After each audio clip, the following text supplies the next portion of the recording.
Hello friends, welcome है आपका हमारे YouTube channel knowledge with Alok Singh Rajput में।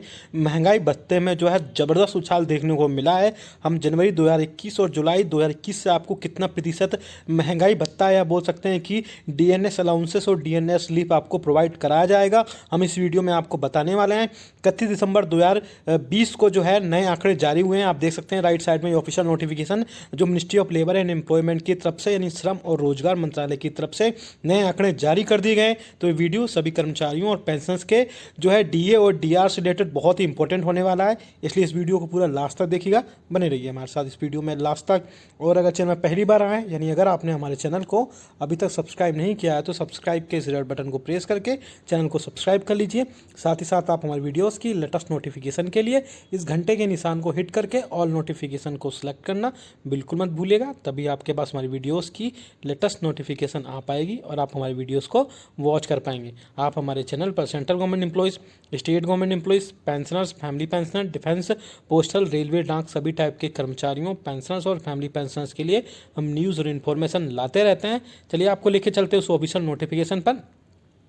आप देख सकते हैं श्रम एवं रोजगार मंत्रालय श्रम ब्यूरो की तरफ से जो है 31 दिसंबर 2020 को एक प्रेस विज्ञप्ति जारी की गई थी, जिसके अकॉर्डिंग जो है औद्योगिक श्रमिकों का उपभोक्ता मूल्य सूचकांक नवंबर मंथ का जो है एक मंथ पीछे होता है, एक मंथ की लेबर रिपोर्ट जो है बाद में आती है। तो अभी हम दिसंबर मंथ में एंडिंग में जो है नवंबर मंथ की रिपोर्ट आई है और जब जनवरी मंथ की एंडिंग में जो है दिसंबर मंथ की आपको जो लेबर रिपोर्ट आएगी। आप देख सकते हैं इसमें हमें मतलब होता है उस पैराग्राफ से सीधा उसी पे चलते हैं, आपका टाइम वेस्ट ना करते हुए सीधा नवंबर 2020 का अखिल भारतीय उपभोक्ता मूल्य सूचकांक औद्योगिक श्रमिक 0.4 अंक बढ़कर 119.9 अंक के अंकों पर संकलित हुआ है।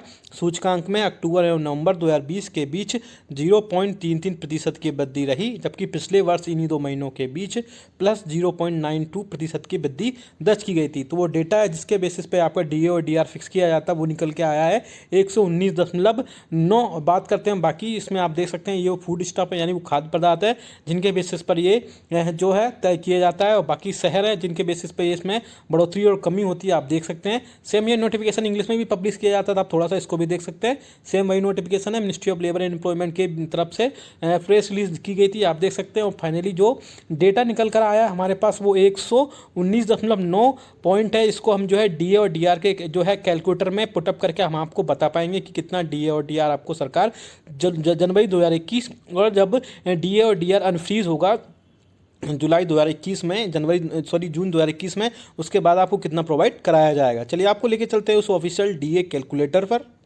तो डीए रिपोर्ट में आप बोल सकते हैं डीए कैलकुलेटर में इसको पुटअप करते हैं तो डेटा जो निकल कर आता है वो 345 होता है। आप देख सकते हैं इससे पहले की जो रिपोर्ट्स आई थी, आप देख सकते हैं लास्ट मंथ में 4 अंक की बढ़ोतरी हुई थी, आप देख सकते हैं यहाँ पर। तो 340 के बाद 344 अंक के साथ में जो लास्ट मंथ तक डीए और डीआर था आपका 27.22% था।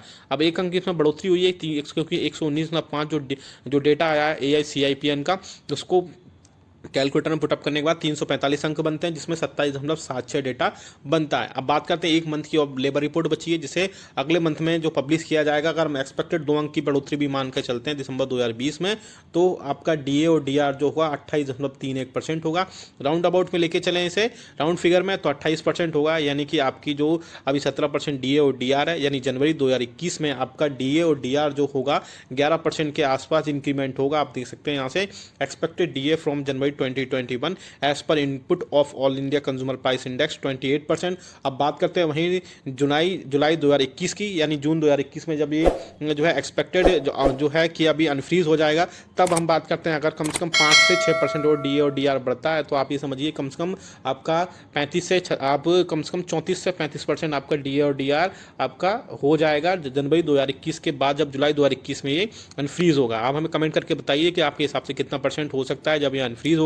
तो सीपीसी चल रहा है यानी 7वां वेतन आयोग चल रहा है, तो बहुत सारी खबरें आ रही हैं जिसमें बोला जा रहा है कि अब नहीं आएगा अगला यानी 8वां वेतन आयोग। अब इस फॉर्मूले से तय होगी आपकी सैलरी और वेतन, सैलरी और पेंशन आपकी जो है अब किस तरीके से किस फॉर्मूले से तय होगी। बहुत ही इंपॉर्टेंट ये वीडियो होने वाला है और वीडियो को लास्ट तक देखिएगा, बने रहिए हमारे साथ इस वीडियो में लास्ट तक।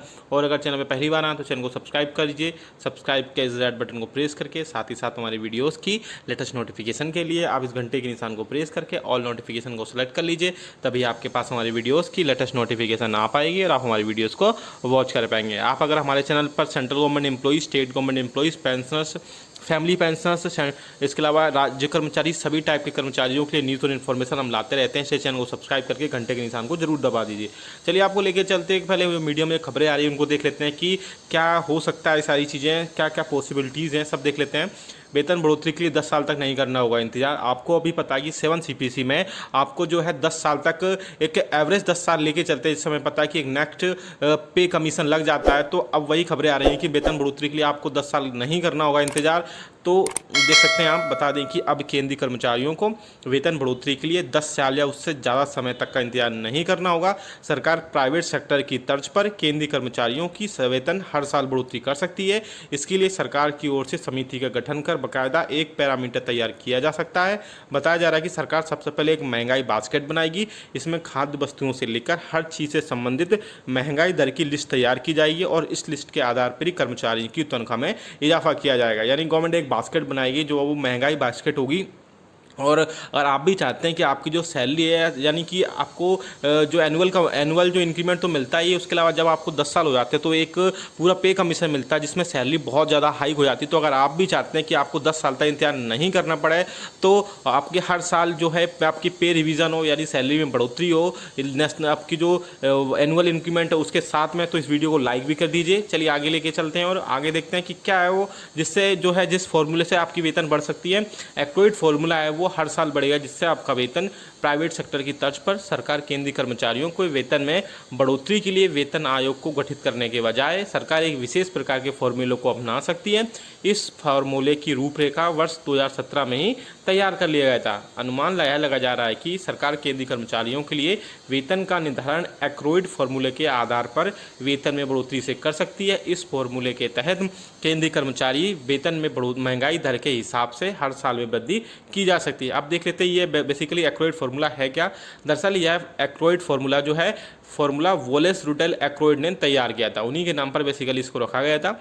उनका कहना था कि भोजन और कपड़ा आम आदमी की बुनियादी ज़रूरत है, इनकी कीमतों में बढ़ोतरी के अनुपात में कर्मचारियों के वेतन में बढ़ोतरी होनी चाहिए। सातवें वेतन आयोग के अध्यक्ष जस्टिस मिस्टर AK माथुर ने अपनी सिफारिशों में इस बात का जिक्र भी किया था कि हमने वेतनमान को एक्यूरेट फॉर्मूले के तहत तय करने की कोशिश की है, जिसमें लिविंग कॉस्ट के ध्यान में रखा गया। इसमें यह भी ध्यान में रखा गया था कि सरकार को हर 10 साल में वेतन आयोग का गठन कर वेतन बढ़ोतरी नहीं करनी चाहिए। यही वजह है कि सरकार अब इस फॉर्मूले पर विचार कर रही है। और आगे देख सकते हैं 7 पे कमीशन हो सकता है आखिरी पे कमीशन, यानी कि जो अभी प्रेजेंट में CPC चल रहा है 7 CPC, वो आखिरी पे कमीशन हो सकता है। केंद्रीय कर्मचारियों के वेतन में बढ़ोतरी के लिए सरकार ने 7वें वेतन आयोग का गठन फरवरी 2014 में किया था।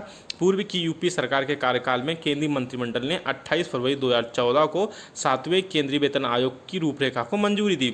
इस संबंध में वेतन, भत्तों और अन्य सुविधाओं को ध्यान में रखकर रूपरेखा तैयार की गई थी। इसमें औद्योगिक और गैर औद्योगिक केंद्रीय कर्मचारियों, अखिल भारतीय सेवाओं के कर्मी, केंद्र शासित प्रदेशों के कर्मी, भारतीय लेखा एवं परीक्षण विभाग के अधिकारी एवं कर्मी, रिजर्व बैंक को छोड़कर संसद अधिनियम के तहत गठित नियामक संस्थाओं के सदस्यों एवं सुप्रीम कोर्ट के अधिकारियों एवं कर्मचारियों को शामिल किया गया था। तो आपने देखा हो सकता हो कि आपका जो पे कमीशन अभी चल रहा है 7वां वेतन आयोग, वो हो सकता हो आखिरी वेतन आयोग हो, और आपकी जो अगली जो पे कमीशन ना आने की जगह पे 10 साल में जो पे कमीशन आता है इसमें बहुत ही लॉस होता है कर्मचारियों और पेंशनर्स का। तो सरकार सोच रही है कि ऐसे में सरकार एक फार्मूला लेकर आए जिसे एक्रोइड फार्मूला बोला जा रहा है। बेसिकली ये एक्रोइड फार्मूला आपकी फूड और क्लोथ, यानी आपके भोजन और कपड़ों से जो है रिलेटेड होगा, यानी कि आपको एक बेसिक बुनियादी ज़रूरत होती है और इन्हीं की जो कॉस्ट होती है उसी के हिसाब पर जो कर्मचारियों की वेतन में बढ़ोतरी होनी चाहिए। क्योंकि आपको पता है महंगाई बहुत हो रही है, उस हिसाब से कर्मचारियों और पेंशनर्स की वेतन और सैलरी में, पेंशन में नहीं होती है। तो आप भी क्या सोचते हैं, क्या ऐसा होना चाहिए, क्या एक्रोइड फार्मूला लागू होना चाहिए? हमें कमेंट करके जरूर बताएगा और ज़्यादा से ज़्यादा इस वीडियो को शेयर करेगा, इस वीडियो को लाइक भी करेगा। ऐसी न्यूज़ और अपडेट्स के लिए आप हमारे चैनल को सब्सक्राइब भी कर लेगा। मिलते हैं आपको नेक्स्ट वीडियो में। Thank you so much.